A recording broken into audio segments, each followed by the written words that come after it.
Hello, my name is Charles Watkins, and I will be giving my final presentation on Canada.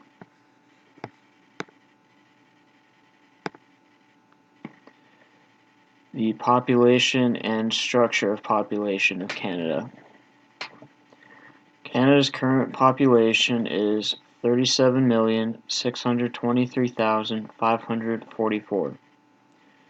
Out of that, the current male population is 18,666,180.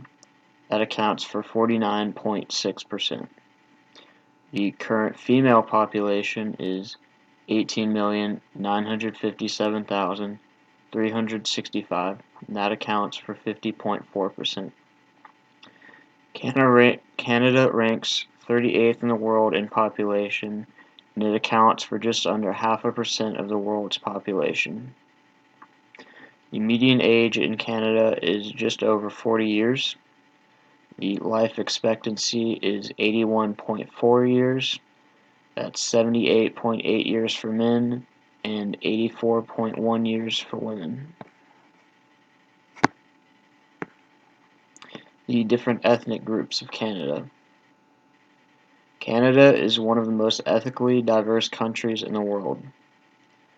32.32% identify as Canadian, 18.34% identify as English, 13.93% identify as Scottish, 13.55% identify as French, 13.43% is Irish, 9.64% as German, 4.61% as Italian, and 4.43% as First Nations.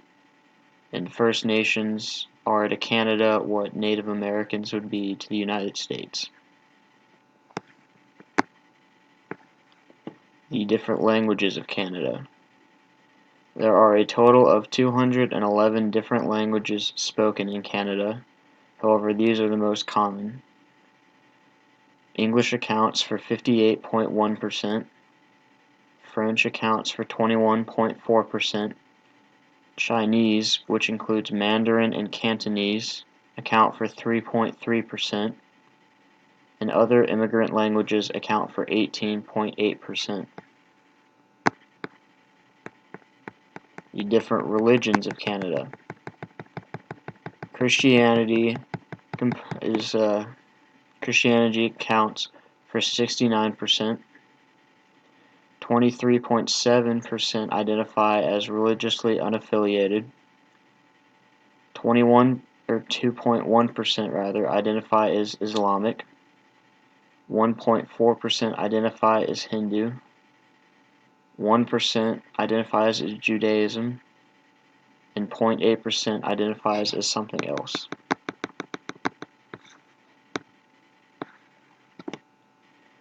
The sport and cultural pursuits of Canada. Being distinctly Canadian, the game of hockey has come to embody and dominate the national sports culture. Lacrosse technically remains the Canadian national sport. However, no sport, not lacrosse, not football, not curling, has filled the national spirit quite like hockey.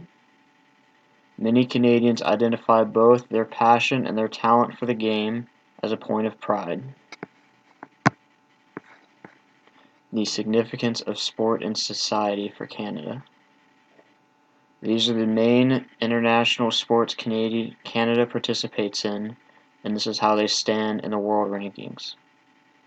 In soccer, the men are 75th and the women are 7th. Basketball, men are 21st and women are 5th. Hockey, men are 1st and women are 2nd. Curling, men are 3rd, women are 2nd. Baseball, men are 10th, women are 2nd. Softball, men are 2nd, women are 3rd. Volleyball, men are 6th, women are 18th. Field hockey, men are 10th, women are 15th.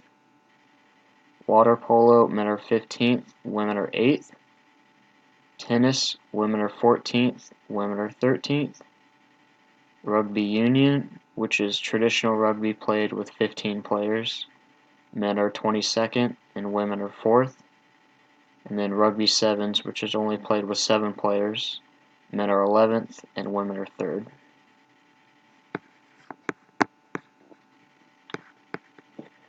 Opportunities for women in Canada. Canadian women are free to work wherever they choose and have become leaders in many areas and industries. Data from Statistics Canada revealed that in 2011, women comprised slightly less than half of the employed labor force, representing 48%.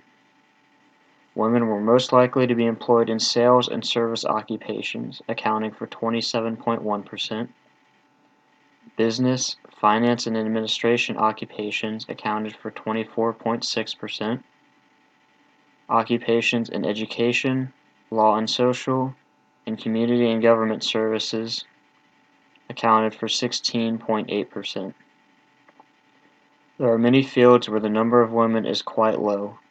Only 30.1% of the workers in the manufacturing industry were women, and only 6.4% worked in trades or construction work. Women still occupy the majority of part-time, low-income jobs. A Statistics Canada survey showed that 7 out of 10 part-time workers were female, while 35% of women between the ages of 25 and 44 worked part-time so they could care for their children.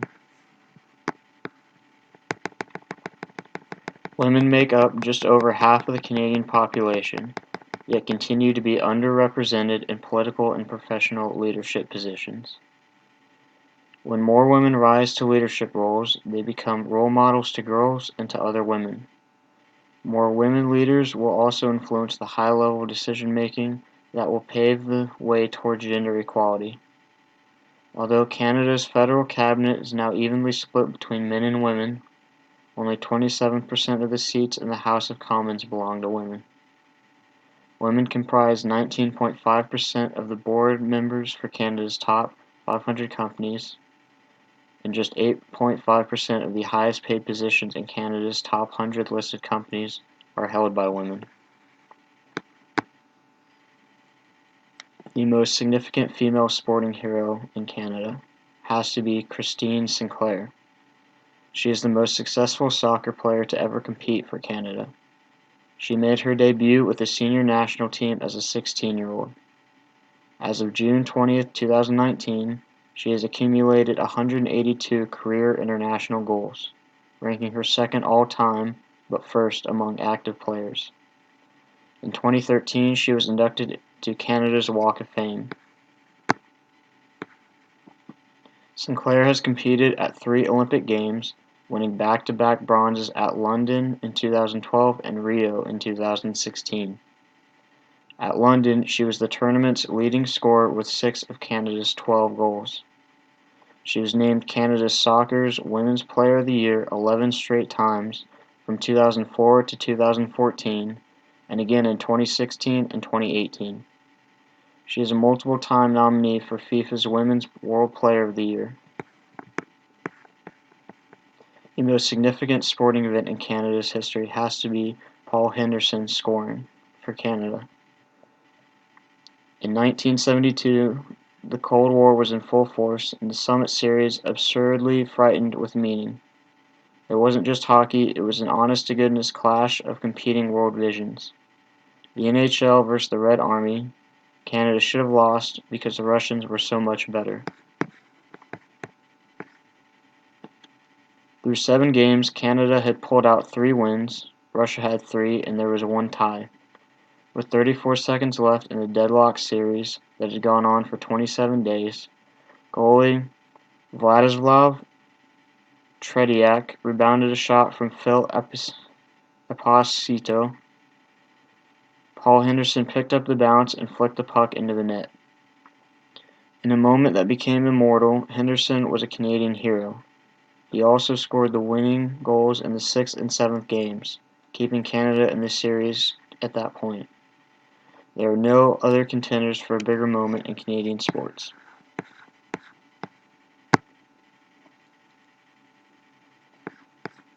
The end.